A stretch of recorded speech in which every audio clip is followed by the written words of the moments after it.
الحمد لله نحمده ونستعينه ونستغفره ونؤمن به ونتوكل عليه ونعوذ بالله من شرور أنفسنا ومن سيئات أعمالنا. من يهده الله فلا مضل له ومن يضلله فلا هادي له، وأشهد أن لا إله إلا الله وحده لا شريك له، وأشهد أن محمدا عبده ورسوله. أما بعد، فإن خير الحديث كتاب الله، وخير الهدي هدي محمد صلى الله عليه وسلم، وشر الأمور محدثاتها، وكل محدثة بدعة، وكل بدعة ضلالة، وكل ضلالة في النار. أعوذ بالله من الشيطان الرجيم. بسم الله الرحمن الرحيم. يا أيها الذين آمنوا اتقوا الله حق تقاته ولا تموتن إلا وأنتم مسلمون. يا أيها الناس اتقوا ربكم الذي خلقكم من نفس واحدة وخلق منها زوجها وبث منهما رجالا كثيرا ونساء، واتقوا الله الذي تساءلون به والأرحام، إن الله كان عليكم رقيبا. يا أيها الذين آمنوا اتقوا الله وقولوا قولا سديدا يصلح لكم أعمالكم ويغفر لكم ذنوبكم، ومن يطع الله ورسوله فقد فاز فوزا عظيما. بسم الله الرحمن الرحيم.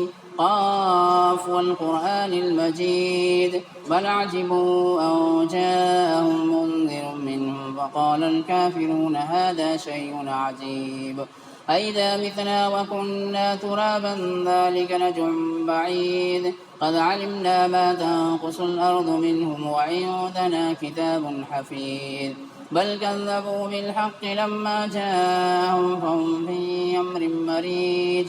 أفلم ينظروا إلى السماء فوقهم كيف بنيناها وزيناها وما لها من فروج. والأرض مددناها وألقينا فيها رواسي وأنبتنا فيها من كل زوج بهيج، تبصرة وذكرى لكل عبد منيب. ونزلنا من السماء ماء مباركا فأنبتنا به جنات وحب الحصيد، والنخل باسقات لها طلع نضيد، رزقا للعباد وأحيينا به بلدة ميتا كذلك الخروج. كذبت قبلهم قوم نوح وأصحاب الرس وثمود وعاد وفرعون وإخوان لوط وأصحاب الأيكة وقوم تبع، كل كذب الرسل فحق وعيد. أفعينا بالخلق الأول بل هم في لبس من خلق جديد. وقال الله تبارك وتعالى: بسم الله الرحمن الرحيم. يا أيها الذين آمنوا هل أدلكم على تجارة تنجيكم من عذاب أليم. وقال الله تبارك وتعالى: فإذا قضيت الصلاة فانتشروا في الأرض وابتغوا من فضل الله واذكروا الله كثيرا لعلكم تفلحون. رب اشرح لي صدري ويسر لي أمري واحلل عقدة من لساني يفقهوا قولي. قالوا سبحانك لا علم لنا إلا ما علمتنا إنك أنت العليم الحكيم. تمام قسم کی تعریفات، حمد و ثنا، کبریائی و بڑائی اللہ رب العالمین کے لیے لائق اور زیبا ہے، جس نے ہمیں اس دنیا میں پیدا فرمایا، مسلمان بنایا، ایمان کی دولت سے سرفراز فرمایا، اور اللہ کا بڑا احسان ہے کہ اللہ تبارک و تعالیٰ نے ہمیں آخری نبی کی امت بنایا، جناب محمد رسول اللہ صلی اللہ علیہ وسلم۔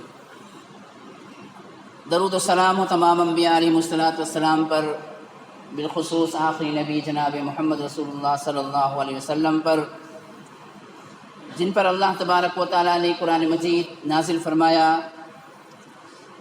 ہماری ہدایت، رشد و ہدایت کا ذریعہ بنایا۔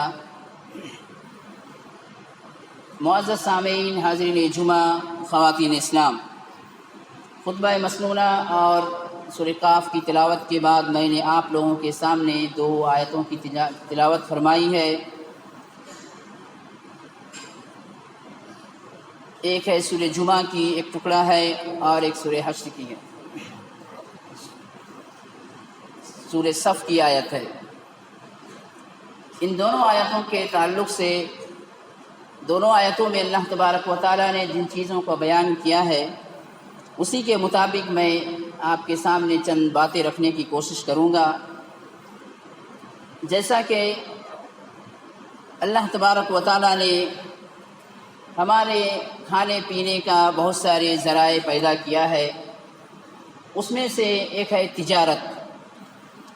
تجارت کے تعلق سے میں آپ کے سامنے چند اسلامی اصول جو قرآن اور حدیث کے اندر بیان کی گئی ہے اس تعلق سے چند باتیں رکھنا چاہوں گا کہ تجارت کا اسلامی اصول کیا ہے، شریعت کے اندر تجارت کو کس انداز میں کرنے کا حکم دیا گیا ہے یا رہنمائی کی گئی ہے۔ چونکہ کسب معاش میں تجارت ایک بہت بڑا ذریعہ ہے اور یہ بہت بہترین چیز بھی ہے۔ تجارت کے تعلق سے قرآن مجید کے اندر اللہ تبارک و تعالیٰ نے لوگوں کو تجارت کرنے کے لیے ابھارا ہے۔ فَإِذَا قُضِيَتِ الصَّلَاةُ فَانتَشِرُوا فِي الْأَرْضِ وَابْتَغُوا مِنْ فَضْلِ اللَّهِ، جب نماز پوری ہو جائے تو تم اللہ کی زمین پہ پھیل جاؤ، پوری زمین پہ پھیل جاؤ اور اللہ کا فضل تلاش کرو۔ تو اسی طرح کے اور بھی کئی آیتیں اور احادیث کے اندر بھی تجارت کے سلسلے میں باتیں پائی جاتی ہے، اور خود ہمارے پیارے نبی جناب محمد رسول اللہ صلی اللہ علیہ وسلم کا یہ پیشہ تھا تجارت، نبوت سے پہلے آپ تجارت کا ہی کام کرتے تھے۔ اسی طرح سے اور کئی انبیاء کے بارے میں آتا ہے کہ وہ بھی تجارت پیشہ تھے، لہٰذا یہ تجارت ایک بہت بہترین چیز ہے، بہت اچھی چیز ہے۔ بلکہ اللہ کے رسول صلی اللہ علیہ وسلم کے احادیث کے مطالعے سے پتہ چلتا ہے کہ اللہ کے رسول نے فرمایا کہ تجارت میں اللہ تبارک و تعالیٰ سب سے زیادہ برکت رکھا ہے، سب سے زیادہ برکتیں اللہ تبارک و تعالیٰ تجارت میں نازل فرماتا ہے۔ لیکن یہ برکتیں کن کو نصیب ہوگی یا کن کے حصے میں آئے گی، ظاہر سی بات ہے جو لوگ اسلامی اصول کا لحاظ کریں گے، اسلامی اصول کے پابند ہوتے ہوئے تجارت کریں گے تو اللہ تبارک و تعالیٰ ان کی تجارت میں برکت دے گا۔ لہٰذا کئی اس کے تجارت تو دراصل آپ کرتے ہیں، ہمارے یہاں پہ جتنے لوگ موجود ہیں تقریباً تجارت پیشہ ہے، تجارت کرنا آپ کو آتا ہے، کیسے منافع کمایا جاتا ہے، کیا کیا جائے یہ آپ کو پتہ ہے، لیکن اسلامی اصول کیا ہے، میں قرآن حدیث کے جو اصول بیان کیے گئے ہیں اسی کے تعلق سے چند باتیں آپ کے سامنے رکھنے کی کوشش کروں گا، تاکہ یہ جو ذریعہ ہے ہمارے کھانے پینے کا، کمانے کا، وہ ہماری عبادت میں تبدیل ہو جائے۔ یعنی یہ ہمارے لیے ذریعہ ہے ہماری پرورش کا، ہمارے بھوک مٹانے کے، ہمارے کنبہ قبیلے کی پرورش کرنے کا۔ لیکن جب ہم اسلامی اصول کو اپناتے ہیں تو ہماری یہی تجارت عبادت میں تبدیل ہو جائے گی۔ یعنی گویا کہ ہم تجارت کرتے ہیں اپنے فائدے کے لیے، منافع کے لیے، لیکن وہ ہو جائے گا عبادت، یعنی اللہ کے نزدیک وہ عبادت میں شمار ہوگا۔ یقیناً بہت بڑی چیز ہے یہ، لہٰذا ہمیں کوشش کرنی چاہیے کہ ہماری تجارت اسلامی اصول کے بنیاد پہ ہو، تاکہ ہمارا یہ جو محنت ہے یا ہم جو اپنے لیے کماتے ہیں، کوشش کرتے ہیں، وہ ہمارے اپنی ضروریات بھی پوری کر سکے اور ساتھ ہی ساتھ عبادت میں تبدیل بھی ہو جائے۔ اور اسی طرح سے اللہ کے رسول نے فرمایا کہ جو تاجر اچھے ہوتے ہیں، سچے ہوتے ہیں، اسلامی اصول کے مطابق تجارت کرتے ہیں، قیامت کے دن اللہ تبارک و تعالیٰ ان کا حشر بہت اچھے لوگوں کے ساتھ کرے گا، صدیقین، شہداء، صالحین کے ساتھ ان کا حشر ہوگا، یعنی ان کو اٹھایا جائے گا۔ تو یہ بہت بڑی خوشخبری ہے تاجروں کے لیے کہ جو لوگ اس طرح سے تجارت کرتے ہیں۔ شریعت نے تجارت کے جو اصول بہت اچھے انداز میں واضح طور پر بتا دیا ہے، اور یہ بات ہمیں جاننی چاہیے کہ جو احکامات کی آیتیں ہیں، جو انسان کی ضرورتیں ہیں، قرآن مجید میں اللہ تبارک و تعالیٰ نے بڑی تفصیل سے تمام چیزوں کو بیان کیا ہے۔ دیکھیں اس سے پہلے بھی قرض کے تعلق سے قرآن کے اندر بہت بہترین انداز میں پیش کیا گیا ہے، اسی طرح سے فرائض، علم الفرائض کے تعلق سے اس کا بھی تشریح کیا گیا ہے، تجارت کے تعلق سے بھی تشریح کی گئی ہے۔ لہٰذا ہمیں بس غور کرنے کی ضرورت ہے اور اس پہ عمل کرنے کی کوشش کرنا ہے۔ تو میں چونکہ وقت مختصر ہے، میں جو اصول جتنا میرے مطالعے میں ہوا میں آپ کے سامنے پیش کروں گا۔ تو سب سے پہلا اصول یہ ہے کہ تجارت میں ہمیشہ سچائی اختیار کیا جائے۔ اول اصول، سب سے پہلا اصول یہ ہے کہ آدمی ہر حال میں تجارت میں سچ بولے اور جھوٹ بولنے سے پرہیز کرے، اور ساتھ ہی ساتھ جھوٹی قسم کھانے سے پرہیز کرے۔ پہلا اصول یہ ہے کہ آدمی سچ بولے۔ تجارت کا جو لین دین وہ کر رہا ہے کسی بھی کسٹمر سے، تو اس کو چاہیے کہ وہ سچ کا دامن پکڑے رہے، یعنی سچ، اس کے علاوہ کچھ نہ ہو، جھوٹ نہ بولے۔ اس لیے کہ اللہ کے رسول صلی اللہ علیہ وسلم نے فرمایا کہ التاجر الصدوق الامین، اور ایک حدیث میں ہے کہ التاجر المسلم الصدوق الامین مع الصدیقین والشہداء والصالحین، یعنی ایک امانت دار اور سچا تاجر کا حشر قیامت کے دن اللہ تبارک و تعالیٰ صدیقین، شہداء اور صالحین کے ساتھ کرے گا۔ تو یہ بہت بڑی خوشخبری ہے۔ لہٰذا سب سے پہلا اصول یہ ہے کہ ہمیں سچ کا دامن پکڑنا چاہیے، یعنی سچ کو اختیار کرنا چاہیے، جھوٹ کا سہارا کبھی بھی نہیں لینی چاہیے۔ اسی طرح سے اللہ کے رسول صلی اللہ علیہ وسلم نے فرمایا جو لوگ جھوٹ بولتے ہیں یا جھوٹی قسم کھا کے اپنی تجارت کو کرتے ہیں یا تجارت میں منافع کماتے ہیں، ان کے لیے بڑی وعید سنائی ہے اللہ کے رسول صلی اللہ علیہ وسلم نے۔ ابو ذر رضی اللہ تعالیٰ عنہ سے مروی ہے، وہ فرماتے ہیں کہ ان رسول اللہ صلی اللہ علیہ وسلم قال ثلاثۃ، تین ایسے لوگ ہیں لا یکلمہم اللہ یوم القیامہ، جس سے اللہ تبارک و تعالیٰ ان سے بات نہیں کرے گا، ولا ینظر الیہم، اور ان کی طرف وہ دیکھے گا بھی نہیں، ولا یزکیہم، اور ان کو پاک و صاف بھی نہیں کرے گا، ولہم عذاب علیم، اور ان کے لیے دردناک عذاب ہے۔ تو یہ بات جب اللہ کے رسول صلی اللہ علیہ وسلم نے فرمایا، ابو ذر رضی اللہ تعالیٰ عنہ یعنی تین فرماتے ہیں کہ فقرأ رسول اللہ صلی اللہ علیہ وسلم ثلاث مرات، اسی بات کو 3 مرتبہ اللہ کے رسول نے دہرایا۔ ابو ذر رضی اللہ عنہ سوال کرتے ہیں، فرماتے ہیں کہ خابوا وخسروا من ہم یا رسول اللہ، ہلاکت ہے ان کے لیے، بربادی ہے ان کے لیے، کون ہے اللہ کے رسول؟ یہ ظاہر سی بات ہے جب اللہ کے رسول صلی اللہ علیہ وسلم کسی چیز کے بارے میں اتنی گہرائی کے ساتھ، اتنی تاکید کے ساتھ بیان کر رہے ہیں تو صحابہ کرام فوراً ڈر جاتے تھے کہ پتہ نہیں وہ کون شخص ہے، کہیں ایسا نہ ہو کہ ہم ہی شامل ہے اس کے اندر۔ لہٰذا اللہ کے رسول صلی اللہ علیہ وسلم سے ابو ذر رضی اللہ عنہ سوال کرتے ہیں یہ لوگ کون ہے؟ تو اللہ کے رسول صلی اللہ علیہ وسلم نے فرمایا قال المنان، المنان الذي لا يعطي شيئا الا منه، یعنی ایک احسان جتلانے والا، کسی کو کوئی چیز وہ مدد کرتا ہے یا کسی کی مجبوری پہ کام آتا ہے یا کوئی قسم کے اس کی پریشانیوں کو دور کرتا ہے اور بعد میں اس کا وہ احسان جتلاتا ہے۔ پہلی بات اللہ کے رسول نے فرمایا کہ احسان جتلانے والے کے لیے اللہ تبارک و تعالیٰ قیامت کے دن اس سے بات نہیں کرے گا اور نہ اس کی طرف رحمت کی نگاہ سے دیکھے گا۔ دوسری بات اللہ کے رسول صلی اللہ علیہ وسلم نے فرمایا والمنفق صلعته بالحلف الفاجر، یعنی ایسا تاجر جو جھوٹی قسم کھاتا ہے اور منافع کماتا ہے۔ اور ایک حدیث میں ہے کہ القاذب کا لفظ یعنی جھوٹی قسمیں کھا کے وہ منافع کماتا ہے، تو قیامت کے دن اللہ تعالیٰ ان سے بھی بات نہیں کرے گا۔ تیسرے شخص کے بارے میں فرمایا المسبل ازارہ، یعنی وہ ایسا شخص جو اپنے کپڑے کو، ایسا مرد، ایسا انسان جو اپنے کپڑے کو ٹخنے سے نیچے پہنتا ہے، چاہے وہ کسی بھی چیز کا استعمال کرے، اس کے ٹخنے سے نیچے پہننے والے کے لیے یہ وعید ہے۔ تو 3 بڑی بڑی باتیں اس کے اندر کہی گئی ہے۔ یہ تینوں باتیں کوئی چھوٹی بات نہیں ہے بلکہ یہ اپنی جگہ پہ بہت بڑی بات ہے۔ لہٰذا اس میں جو میں یہ حدیث پیش کرنے کا مطلب یہ ہے کہ جو دلیل ہم لے رہے ہیں اس سے کہ ایسا تاجر جو جھوٹی قسمیں کھاتا ہے اور اپنے مال میں منافع کماتا ہے، اس کو اس چیز سے بچنی چاہیے، کیونکہ قیامت کے دن اس کا حشر بڑا ہی خطرناک ہونے والا ہے۔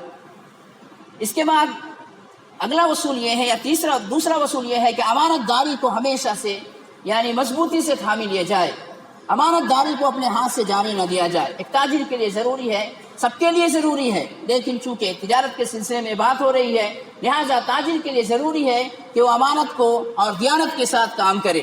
تیسرا اصول یہ ہے کہ مال کے عیب کو چھپایا نہ جائے، مال کے عیب کو چھپایا نہ جائے۔ تاجر ہے، ہم میں سے اکثر تجارت کرنے والے ہیں، ان باتوں کو یاد رکھنی چاہیے کہ مال کی جو عیب، کبھی ایسا ہوتا ہے کہ مال کے اندر کوئی خرابی آ جاتی ہے، کوئی عیب ہو جاتا ہے، مگر تاجر اس کو سامنے والے کو بتاتا نہیں ہے بلکہ وہ اس کے تعریف کرتے ہوئے اس کو بیچ دیتا ہے. اس کے دل میں یہ بات رہتا ہے کہ کسی بھی شکل میں میرا نقصان نہ ہو اور یہ مال ہم سے نکل جائے اور اس کا جو قیمت ہے مجھے وصول ہو جائے. اللہ کے رسول صلی اللہ علیہ وسلم نے اس سے منع فرمایا ہے.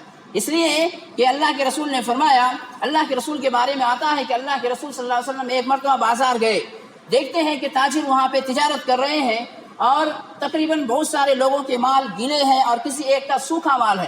اللہ کے رسول اس میں ہاتھ داخل کرتے ہیں تو اندر گیلا مال ملتا ہے. اللہ کے رسول نے پوچھا کہ یہ کیا ہے, ایسا کیوں ہوا؟ فرمایا کہ بارش کی وجہ سے یہ مال گیلا ہو گیا ہے, میں اس کے اوپر سوکھا رکھ دیا ہوں تاکہ لوگوں کو پتہ نہ چلے. اللہ کے رسول نے فرمایا ایسا کرنا غلط ہے. حدیث فرمایا من غشنا فلیس منا, جو دھوکہ دیتے ہیں وہ ہم میں سے نہیں ہے.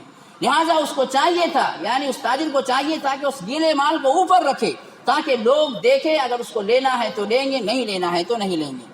یہ توکل علی اللہ جب آ جائے, اللہ پہ جب بھروسہ ہو جائے کہ رزق کا مالک اللہ ہے, تو اللہ تبارک و تعالیٰ خود ہی اس کا انتظام کر دے گا اور اس کا جتنا رزق ہے اللہ تبارک و تعالیٰ اس کو وہ رزق دے کر ہی رہے گا. ہماری جھوٹ بولنے اور نہ بولنے سے کوئی فرق نہیں پڑتا ہے, بس ہم جھوٹ بول کے اپنے آپ کو ایک زحمت میں یا گنہگار کر لیتے ہیں, ورنہ رزق تو اللہ تبارک و تعالیٰ پہلے ہی تقسیم کر دیا ہے, انسان کا رزق اتنا مل کر ہی رہے گا. لہٰذا ہمیں چاہیے کہ مال کے اندر کوئی عیب ہو جائے, کوئی قسم کی کھوٹ ہو جائے, کوئی خرابی آ جائے, اس کو اگر ہم بیچنا چاہتے ہیں تو سامنے والے کو بتا دینی چاہیے. بسا اوقات ایسا ہوتا ہے کہ مال خراب رہتا ہے یا مال ایک نمبر کا نہیں رہتا ہے, اسی کو دکاندار بڑے اچھے انداز میں بول کر اس کو وہ بیچ دیتا ہے.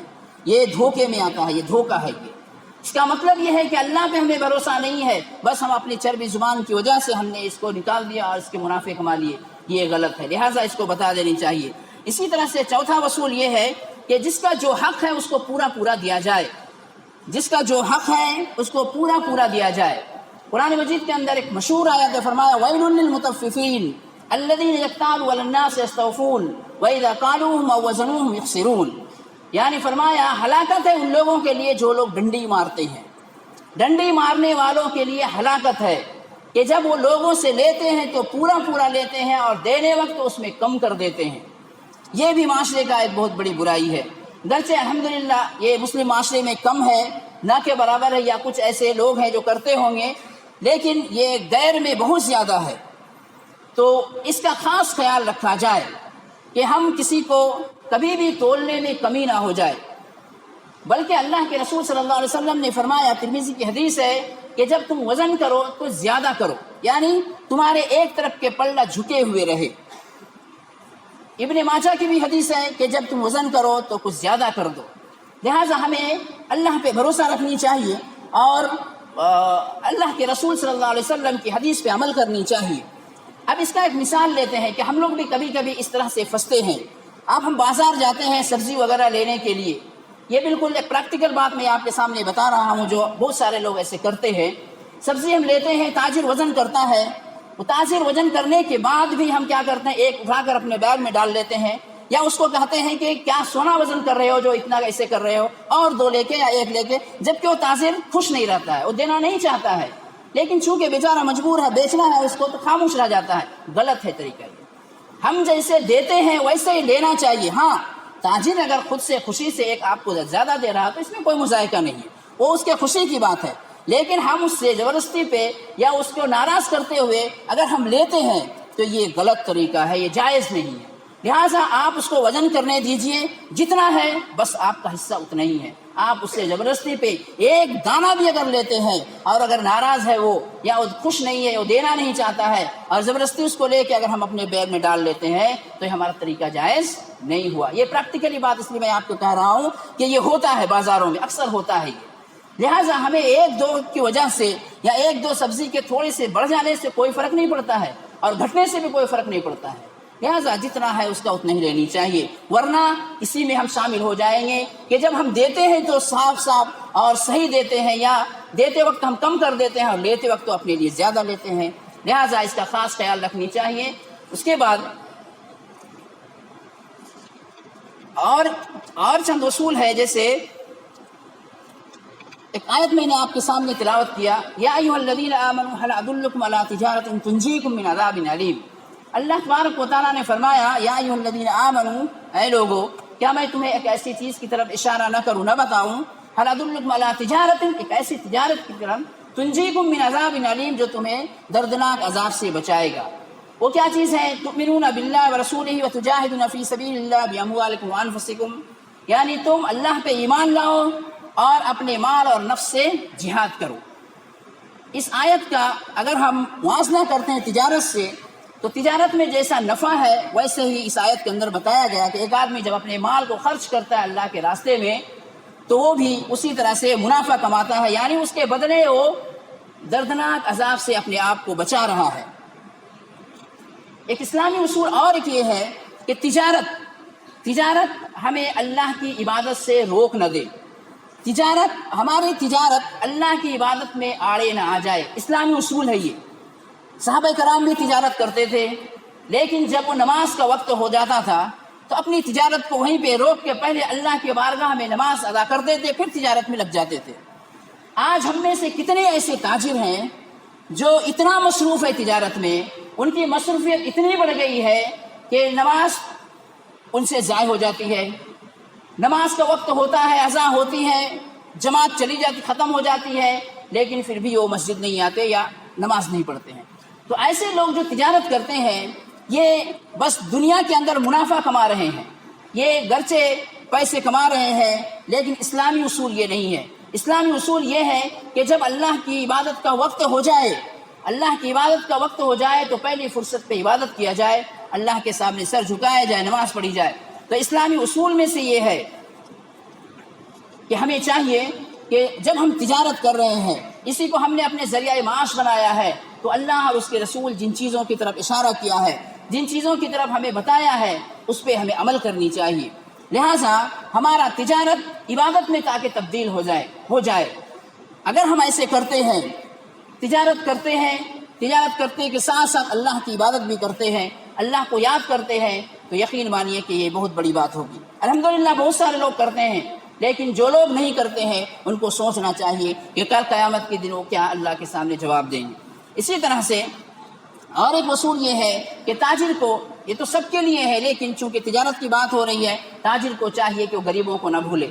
اگر اللہ نے اس کی تجارت میں برکت دیا ہے تو چاہیے کہ غریبوں مسکینوں کو اپنی طرف سے ان کا سہارا بنے اور ان کے پریشانی اور مجبوریوں کو دور کرنے کی کوشش کرے۔ اس کے بھی واقعہ قرآن مجید کے اندر آتا ہے۔ اسی طرح سے اور ایک اصول یہ ہے کہ نشیلی اشیاء کا تجارت نہ کی جائے۔ جو نشے والی چیز ہے یا جو حرام چیز ہے اس کی تجارت نہیں کرنی چاہیے، کیونکہ جو چیزیں اللہ تبارک و تعالیٰ نے حرام کر دیا ہے اس کے قیمت کو بھی اللہ نے حرام کر دیا ہے۔ یعنی ایسی چیز جو انسان استعمال کرتا ہے اگر وہ حرام ہے تو اس کو بیچ کر اس کی قیمت بھی وصول کرنا بھی حرام ہے۔ نشیلی اشیاء کے تعلق سے اب ایک وصول ہے یہ کہ کون سا نشیلی چیز ہے، کیا صرف شراب ہی نشیلی چیز ہے یا معاشرے کے اندر بہت ساری ایسی چیز ملتی ہے جو نشیلی چیز ہے۔ اب کوئی پوچھے گا کہ نشیلی چیز کون سی چیز ہے؟ اب اس میں جو ہمارے معاشرے کے اندر عام ہوا ہے، بہت سارے لوگ اس کو کھاتے ہیں، کوئی قسم کا گٹکا ہے یا سگریٹ ہے یا بیڑی ہے۔ اب سوال پیدا ہوتا ہے کہ یہ نشیلی اشیاء میں داخل ہوتا ہے یا نہیں؟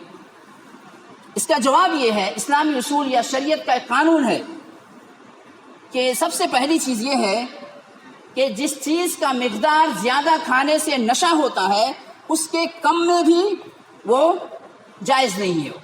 یعنی جس کے زیادہ استعمال کرنے سے انسان کو نشہ ہوتا ہے وہ اس کا ایک بھی دانہ اگر لیتا ہے تو وہ غلط ہے۔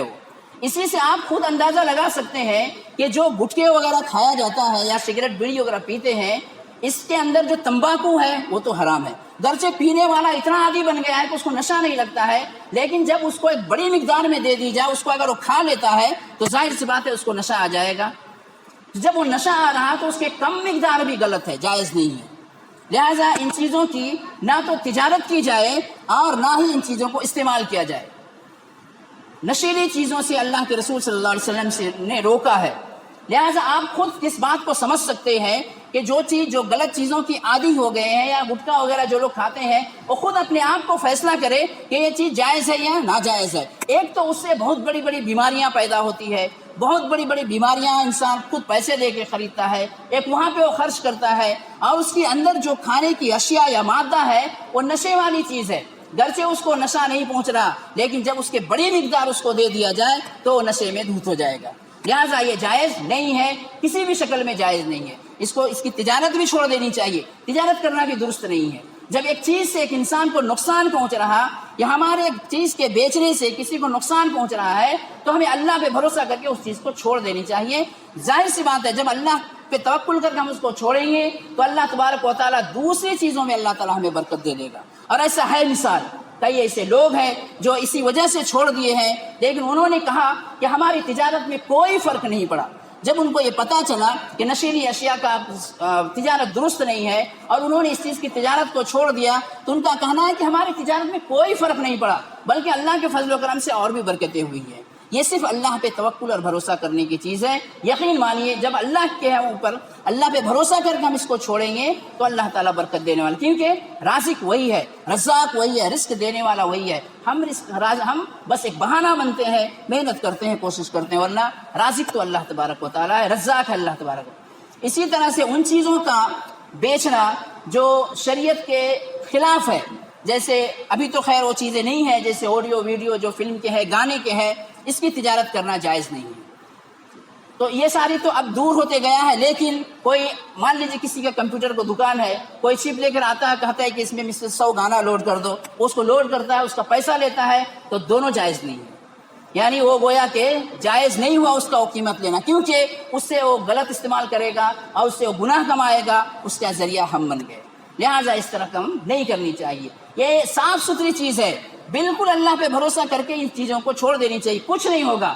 انسان کو اللہ تبارک و تعالیٰ پیدا کرنے سے پہلے اس کا رزق کا فیصلہ کر دیا ہے، تو ہم رازق کہاں سے ہو گیا؟ ہم رزق کا مالک کرنے والے یا فیصلہ کرنے والے کون ہیں؟ ہمارا کام ہے جائز چیزوں کی تجارت کرنا، انشاءاللہ اسی میں اللہ تبارک و تعالیٰ بہت کچھ فائدہ دے گا۔